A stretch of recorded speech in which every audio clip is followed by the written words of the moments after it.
Welcome, this is the energy vibration lezing voor de OPHIUCHUS Sun, Moon en Rising Sign. This is de tweede week. Ik moet best wel zeggen bedankt voor de steun. The week begins from 8 tot 14. Nou, goede nieuws is hier. Maar de nieuws is dat sommige van jullie, je ex komt terug omdat hij of zij is in financial problemen. Dus whatever de spelletje is, je ex komt terug omdat hij of zij is in financial problemen. Sommige van jullie have a boss. En ik zie dat there is some issue op the work floor. Okay. So, verdriet voor een oude man en een oude vrouw. Omdat whatever the issue is en de situatie is, ben je hier overgekomen. Some deceptiveness dat is gespeeld. En ik zie dat voor een vrouw, er is geen offer voor deze vrouw. Deze vrouw is een oude vrouw, misschien is ze boos. En ik zie dat sommige van jullie krijgen deze persoon positie, omdat ik zie een grote vergadering hier over deze persoon voor some deceptiveness that was gedaan. Jullie komen over een issue in een situatie waar horrible situatie was gebeurd, where there was some deceptiveness that is gebeurd en ik zie dat wordt over. Nou zien wij beoordelen en this is good. Sommige van jullie, some deceptive spelletje met een partner of een ex of however dat is gespeeld, maar het gaat goed komen. Als je het geld uitgeleend, je krijgt de geld best wel terug. Ik zie dat die heb gezien dat een advocaat was zeer deceptive. Whatever this advocaat heeft gedaan was zeer deceptive. En ik zie de waarheid come out.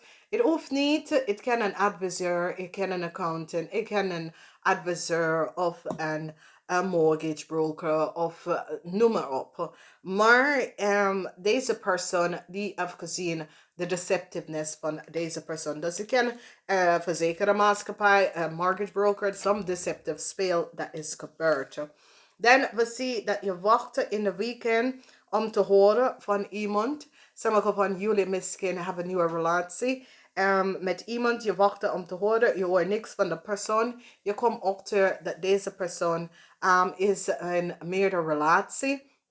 En de waarheid is nou boven water gekomen. Sommige van jullie, ik zie dat de corporation gaat je advies geven dat een deceptive leerman of some deceptiveness gedaan en have iets gestolen. En ik zie de waarheid is nou even boven water en je wordt geattent daarop en de mensen vertellen je wat precies is gebeurd. Dus ik zie een ex van de past. Je bent toe open naar deze persoon. Deze persoon is op zoek naar financial help. Dus wees voorzichtig wat gebeurt tussen u en deze persoon. Nieuws komt van de verleden over some deceptive spelletje van een Libran en wat precies is gebeurd. Now, whatever the issue met deze twee mensen op de workfloor, die krijgen niet een on offer van weekends doordat mens komt achter dat deze twee personen is iemand op de workfloor die krijgt geen nieuwe offer. Je kan een vader, een moeder of je kan je partner, je man of je vrouw. Ik zie dat je hebt de deur gesloten dat deze twee mensen komen niet bij jou. Oké? Dus ik zie een situatie waar er was an obstacle that was created door deze young steermaker Stenbok. An obstacle was created door deze persoon. En nou een oplukten komt omdat je hebt overkomen de obstakels dat deze persoon heeft gecreëerd.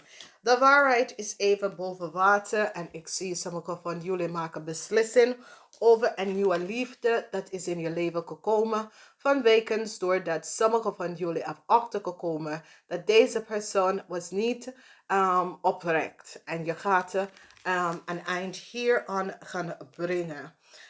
Dus in de weekend, ik zie dat je gaat dus communiceren dadelijk met een ex of zo. Dat komt terug in je leven. Je gaat even laten weten, hey, luister nou, deze spelletje wil ik niet een deel van een. En je laat de persoon dadelijk weten dat hier wil je daar niet in gaan spelen. Whatever the issue is, je ziet de waarheid van een deceptive spelletje waar je realiseert dat je partner is niet eerlijk en oprecht. En je neemt maatregelen om jezelf te beschermen van een deceptive spel dat is gebeurd. Dus ik zie dat je gaat in stilte. Oké. En als je gaat in stilte, kom je, je ziet gewoon wat het gespeeld. En ik zie dat je gaat de tijd nemen. Je gaat tijd nemen om over this deceptiveness over te komen. En je gaat even zien een goede situatie waar je wordt echt opnieuw over een deceptiveness overgekomen. En dit is best wel goed. Omdat ik zie dat je gaat stevig in je schoenen staan en zegt nee, dit is niet hoe het is gegaan. Nee, zo gaat het en je staat stevig in je schoenen. Dames en heren, ik ga het zeggen namaste tot volgende week.